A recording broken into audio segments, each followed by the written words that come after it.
Bonjour, dans cette vidéo, nous allons travailler sur un exercice du terminal, un exercice classique qui n'est pas trop compliqué, mais qui est très important, surtout si vous faites le bac. Je vais lire l'exercice et on va passer à la résolution. La vidéo ne sera pas longue, donc restez jusqu'à la fin. La vidéo peut être très utile pour vous, surtout si vous êtes élève de terminal. L'exercice, on nous dit soit f la fonction qui est définie par f de x qui est égale à exponentielle de x sur exponentielle de x plus 1. Et on nous demande d'abord de déterminer une primitive de f sur R plus. Deuxième question, on nous dit soit la suite un définie pour les n qui sont strictement positifs par u de n qui est égal à l'intégrale de ln de n à n plus 1 de f de x dx. Et on nous demande d'exprimer notre suite un en fonction de n. En troisième question, on nous demande de montrer que notre suite un est une suite décroissante positive. On nous demande ici que peut-on en déduire ici de la question qu'on a trouvée pour la suite décroissante positive. Ensuite, on nous demande de calculer la limite un lorsque n tend vers plus infini. Quatrième question, on pose ici Sn qui est égal à la somme un plus id plus jusqu'à un. On demande de calculer d'abord S1, Sd et S3 et ensuite d'exprimer Sn en fonction de n. En petit b de calculer la limite de Sn lorsque n tend vers plus infini.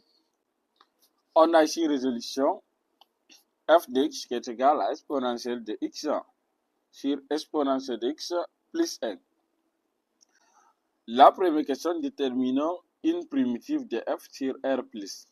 Pour déterminer ici une primitive de f, c'est très simple.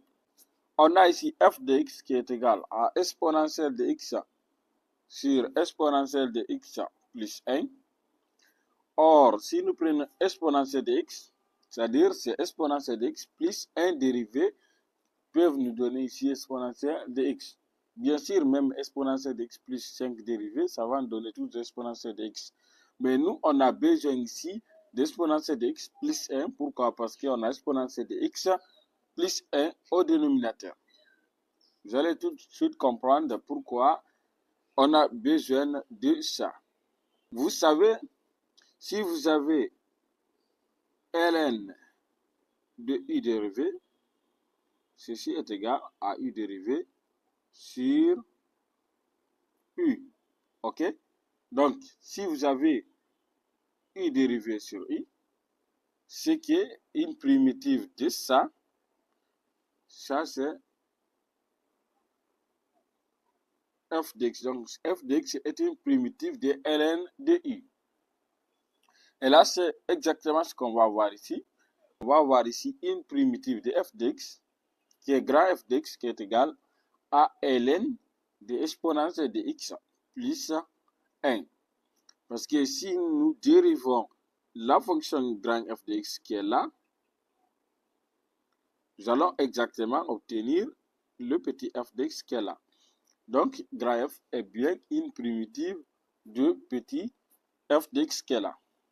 Donc, ça aussi, c'est une autre technique qui nous permet ici de trouver les primitives des fonctions. Il suffit juste de réfléchir, de voir est-ce qu'on peut tirer ici, est-ce qu'il y a un rapport entre le numérateur et le dénominateur de notre fonction pour essayer de voir s'il y a ln. Ok? Déjà, j'ai fait les techniques sur toutes ces fonctions-là dans une vidéo qui est dans la description. Ici, dans notre deuxième question, on nous donne la suite in qui est égale à intégrale de ln de n à ln de n plus 1 de f de x dx. On nous demande ici d'exprimer la suite un en fonction de n. Pour exprimer un en fonction de n, c'est très simple. Nous prenons notre un qui est là, qui est égal à cette intégrale. Là, ce qu'on va faire, c'est déjà une primitive de petit f de x. On va dire ceci est égal ici à ln de exponentielle de x plus 1 comprise ici entre ln de n à ln de n plus 1. Ok? Donc, la primitive de petit f de x, c'est grand f de x qui est égal à ln exponentielle de x plus 1. Là, ce qu'on va faire, on va remplacer par les bornes d'intégration. Ceci va être égal ici, si on veut. On va dire c'est ln de exponentielle ln de n plus 1 moins ln moins plus 1 moins ln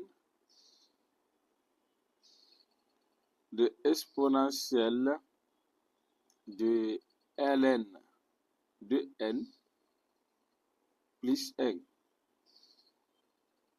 Ok? Là, exponentielle ln peut se simplifier. Ici encore, ça va se simplifier. Donc, on va avoir ici tout simplement, ceci va être égal à ln, facteur si on veut, de n plus 1 plus 1. Donc, on va avoir n plus 2 moins ln de exponentielle, on va avoir ln de n plus 1 ici. Et ceci est égal à ln facteur de n plus 2 sur n plus 1. Donc, d'où on peut dire que la suite in est égale à ln facteur de n plus 2 sur n plus 1. Donc, en quelque sorte, voici l'expression de notre suite qui est en fonction tout simplement de n. On a troisième question, montrons que la suite in est une suite décroissante positive. D'abord, en première position, on va montrer que la suite, elle est décroissante. Ok? Et pour cela, étudions le signe de I de n plus 1 moins I de n. Ce n'est pas la seule méthode pour montrer qu'une suite est décroissante. Vous pouvez encore utiliser ici, poser la suite in comme étant une fonction f de n. Et vous étudiez ici le sens de variation, vous étudiez le tableau de variation. À partir de là, vous pouvez montrer que la suite, elle est décroissante. Ok? Mais là, ce qu'on va faire, nous, on va étudier le signe de I de n plus 1 moins 1. Mais ce qui nous intéresse exactement, c'est que ce IN plus 1 doivent être inférieurs à I de n. Donc, pour montrer que la suite, elle est décroissante ou bien strictement décroissante, il faut qu'on montre ici que I de n plus 1 est strictement inférieur à I de n ou bien inférieur ou égal à I de n. Pour cela, ce qu'on va faire, on va d'abord poser I de n plus 1 qui est égal à ln de n plus 3 sur n plus 2. Et on a notre I de n qui est égal à ln de n plus 2 sur n plus 1. Ensuite, on va avoir I de n plus 1 moins I de n qui va être égal à ln de n plus 3 sur n plus 2 moins ln de n plus 2 sur n plus 1. Ceci va nous donner ici égal à ln de n plus 3 sur n plus 2 fois n plus 1 sur n plus 2. Vous savez ici, si vous avez ln de A moins ln de B, c'est ln de A sur B. Donc, on va avoir ici n plus 3 sur n plus 2 divisé par n plus 2 sur n plus 1. Et si on fait le produit, la fraction se trouvant au dénominateur va s'inverser. C'est pourquoi on va avoir ici n plus 1 sur n plus 2. Et si nous calculons ça, on va obtenir ln de n au carré plus 4n plus 3 sur n au carré plus 4n plus 4. Mais ce qui nous intéresse ici, c'est que quel que soit le n que nous prenons dans grand N, On sait que n au carré plus 4n plus 3 est strictement inférieur à n au carré plus 4n plus 4. Pourquoi? Parce que on a ici n au carré qui est égal à n au carré, plus 4n qui est égal à plus 4n. Or, 3 est strictement inférieur à 4. Ce qui va impliquer ici que le rapport entre ces deux va être strictement inférieur à 1. Et si nous appliquons ici ln membre à membre, c'est-à-dire ln de cette expression ici, va être inférieur à 0 parce que ln de 1 c'est 0. Ok? Et là, c'est exactement I de n plus 1 moins I de n, parce que c'est ce qu'on a transformé pour obtenir ici ce rapport. Ok? Et là, ça va être inférieur à 0. Et si nous déplaçons I de n au second membre, ça va être I de n plus 1 qui va être inférieur à I de n. D'où on peut dire ici que la suite IN est strictement décroissante. On va continuer avec la réponse de notre troisième question toujours. On va montrer cette fois-ci que la suite elle est positive. Comme ici I de n est égal à Ln de n plus 2 sur n plus 1 et que quel que soit n positif ici supérieur à 0, on a n plus 2 qui est strictement supérieur à n plus 1. Ce qui va impliquer ici, le rapport entre les deux va être strictement supérieur à 1. Donc, si nous appliquons ln membre à membre, on va avoir ln de n plus 2 sur n plus 1 qui va être supérieur à 0. Or, ça, c'est I de n qui va être supérieur à 0. D'où on peut dire que la suite IN est positive.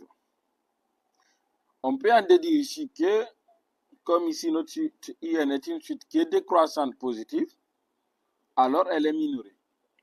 Donc, la suite ne peut pas être égale à 0. Ce qui veut dire que les termes de la suite sont tous supérieurs à 0.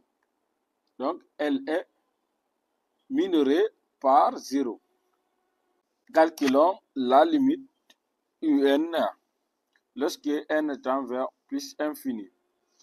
On a la limite quand n tend vers plus infini de I de n qui est égale à la limite quand n tend vers plus infini de ln de n plus 2 sur n plus 1 qui est égale à 0. Pourquoi? Parce que la limite de cette quantité qui est là, en plus infini, c'est 1. Donc, ln de 1, c'est tout simplement 0. Cette fois-ci, nous allons voir notre quatrième question. On pose ici S de n qui est égal à un plus u2 plus tendance jusqu'à un. En petit a, calculons Sn, Sd, S3, S', Sn en fonction de n. Pour calculer Sn, Sn est égal à un est égal à ln de 1 plus 2 sur 1 plus 1 qui est égal à ln de 3 demi. Donc, il suffit de remplacer partout il y a n par 1. Donc, on va avoir 1. Et là aussi, on va avoir, on a n plus 2. Donc, c'est 1 plus 2. On a n plus 1 au dénominateur. Donc, c'est 1 plus 1. Ça va donner ln de 3 demi. Pour trouver SD, c'est I1 plus I2. C'est égal à ln de 3 demi qu'on a trouvé ici. Plus ln de 4 tiers. OK? Donc, ça, pour trouver ça, on sait que ln de U sur ln de A sur B, c'est ln de A moins ln de B. Donc, on va avoir ln de 3 moins ln de 2, plus ln de 4 moins ln de 3. Et si nous simplifions ici ln de 3 et moins ln de 3, donc on va avoir ln de 4 moins ln de 2. Cette fois-ci, on revient en disant que c'est ln de 4 demi, ça va donner ln de 2. C'est pourquoi on a obtenu ici ln de 2. Pour S3, on peut dire que c'est U1 plus I2 plus I3. Mais U1 plus I2,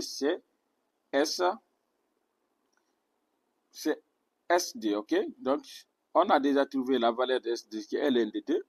On ne va pas recalculer ça. On va voir ici plus I3 qui est ln de 5 quarts. Donc, si nous calculons ça, nous allons avoir ici ln de 5 demi. Ok?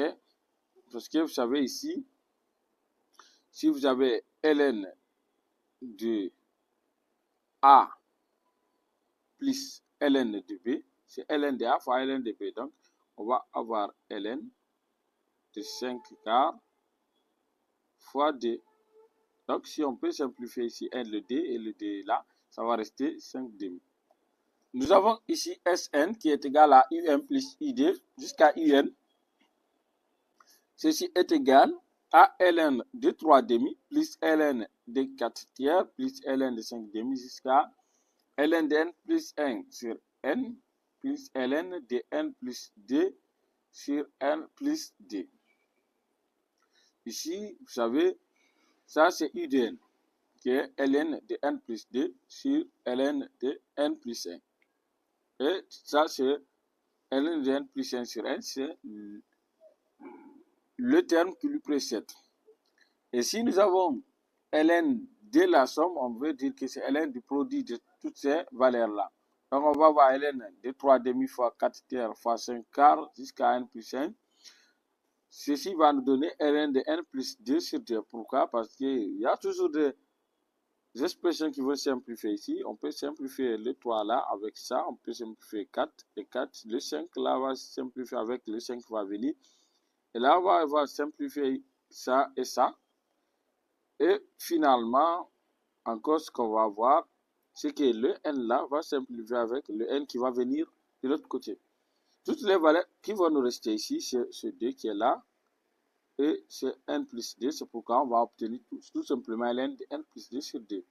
Donc, notre suite Sn est égal à ln de n plus 2 sur 2. Petit b, calculons la limite de Sn lorsqu'n tend vers plus infini. Donc, la limite lorsqu'n tend vers plus infini de n est égale tout simplement ici à plus infini, parce que cette limite-là, à plus infini, c'est plus infini, et ln de plus infini, c'est plus infini. Ceci prend fin cette vidéo. Si vous avez aimé la vidéo, laissez-moi un pouce bleu, ça fait plaisir. Et si vous êtes nouveau, abonnez-vous, activez la cloche de notification pour ne pas manquer les prochaines vidéos qui vont être publiées sur cette chaîne YouTube. Car tous les lundis, mercredis et vendredis, je vais publier une vidéo pour vous permettre ici de vous préparer pour le baccalauréat.